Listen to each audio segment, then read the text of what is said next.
Salam alaikum, Azul, bonsoir. Dans son traité de philosophie politique, La République, Platon envisage la cité sur des fondements moraux, sur l'amour du prochain, sur l'harmonie entre les gouvernés, sur la nécessité pour le dirigeant d'être un philosophe, un homme de bien. En somme, la cité idéale, dont le bien souverain en est l'âme et l'esprit tout à la fois. Dans son traité sur l'art de gouverner, Le Prince, Machiavel a une toute autre appréhension que celle de Platon. Lui, Machiavel, considère que l'art de gouverner ne doit être fondé que sur la dure réalité de l'homme, sur son égoïsme, son penchant à la prévarication, à l'égoïsme, à la méchanceté. Le dirigeant, sans être pour autant malveillant ou perfide, se doit d'utiliser objectivement la perversité naturelle du gouverné et tous ses penchants mauvais pour garder le pouvoir sur lui. Et nous avons donc là deux visions politiques de l'art de gouverner, diamétralement opposées. La République de Platon, qui fonde la cité sur les vertus de l'homme, sur une éthique, sur la morale, sur la nécessité pour le dirigeant d'être vertueux, d'être un philosophe. Et le Prince de Machiavel, qui considère qu'il n'y a ni immoralité, ni amoralité en termes de pouvoir, et que le dirigeant ne doit tenir compte que de la noire réalité de l'homme, de ses travers les plus communs, les plus normaux, j'allais dire, pour l'asservir, le contrôler, le gagner, l'utiliser. Et pour ce faire, selon Machiavel, le dirigeant se doit de recourir au mensonge, à la tromperie, à la ruse, à la perfidie. Non pas de façon pathologique, sadique, mais de manière objective, en considérant qu'il n'y a pas d'idéal en politique, que la seule vision qui vaille est celle du réalisme. Et des deux traités, celui de Platon et celui de Machiavel, c'est Le Prince de Machiavel qui est le livre de chevet de quasiment tous les politiciens, du moins ceux qui réussissent, qui sont pragmatiques, qui n'ont pas d'état d'âme. La République de Platon reste une œuvre de pure philosophie, sans emprise réelle dans le monde de la politique et dans la perception du politique. C'est ainsi. Et c'est comme ça que va le monde, depuis que le monde est monde. Les seuls qui se battent pour un changement en profondeur, qui sont dans un esprit révolutionnaire, restent des utopiques.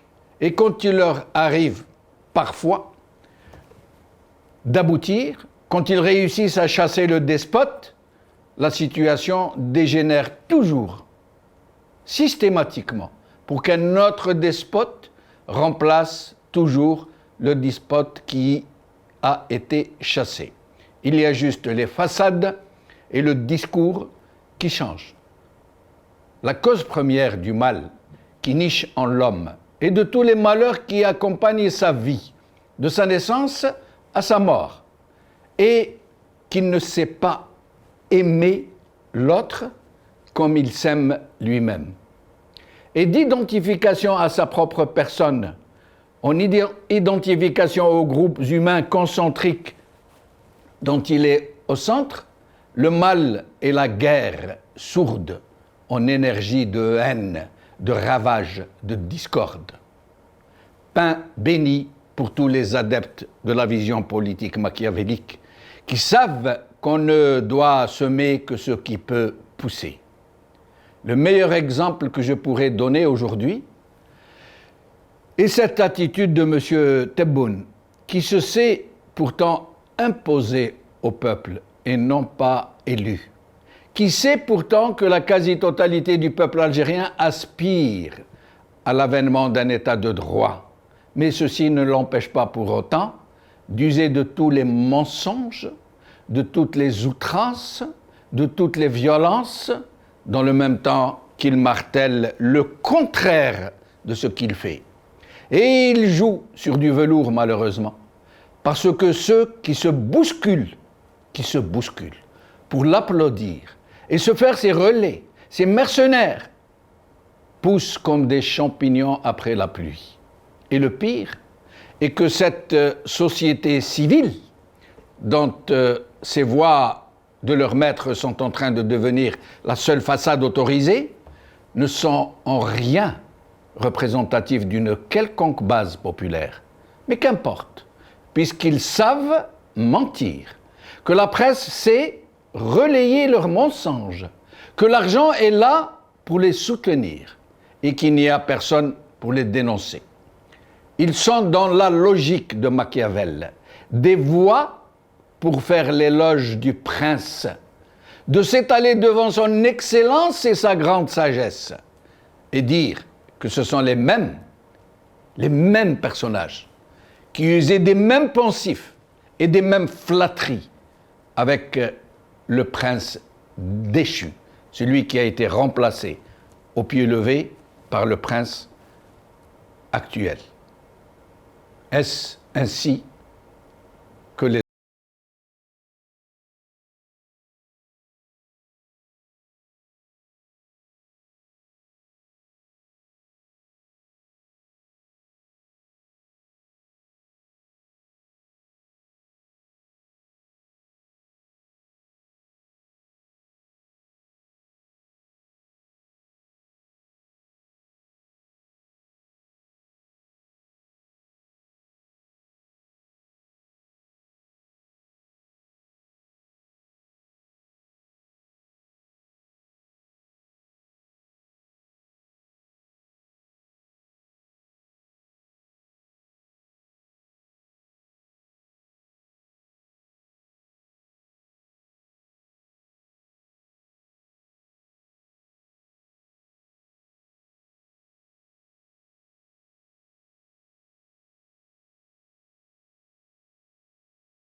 Ô Père éternel,